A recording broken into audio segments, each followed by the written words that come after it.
काही जणांसाठी नाही, बोगस कार्यक्रम चाललाय त्याचा. हे काय ते उगाच आपलं त्याला नाही काम नाही धंदा सगळीकडनं लोकांनी टाकून दिलेलं आहे. बघा 2011ला त्याच्यावरती फौजदारी गुन्हा दाखल आहे. जमीन बळकावली कोथरूडमध्ये. त्याला अटकपूर्व जामीन त्यांनी जामीन न घेता पळाला होता. तो जामीन कुठं ते त्याला मिळाला मला काही माहित नाही. असे गुन्हे त्याच्यावरती बाबांनो. ऐका ना आता तो मुद्दा सोडा. मी तुम्हाला आजही सांगितलं, की मी त्या माणसावर इलेक्शनला पण नाही बोललो.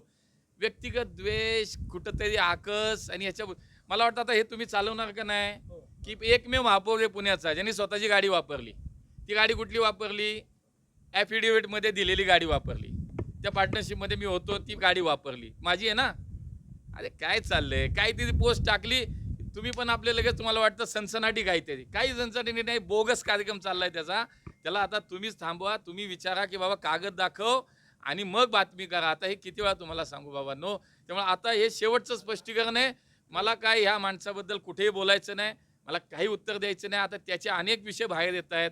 बघा 2011ला त्याच्यावरती फौजदारी गुन्हा दाखल आहे. जमीन बळकावली कोथरूडमध्ये. त्याला अटकपूर्व जामीन त्यांनी जामीन न घेता पळाला होता.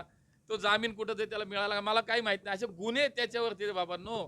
हे बघा ना तुम्ही वक्फ बोर्डाचा गुन्हा आहे, हा गुन्हा आहे, 10 गुन्हे आहेत. माझ्यावर एक गुन्हा दाखवा.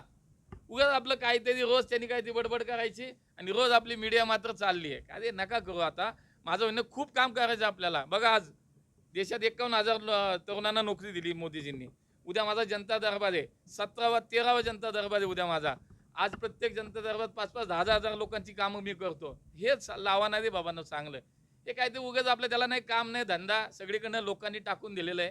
उगाच आपलं ते रोज काहीतरी बोलतो आणि आपण रोज चालवतोय. खूप खूप धन्यवाद.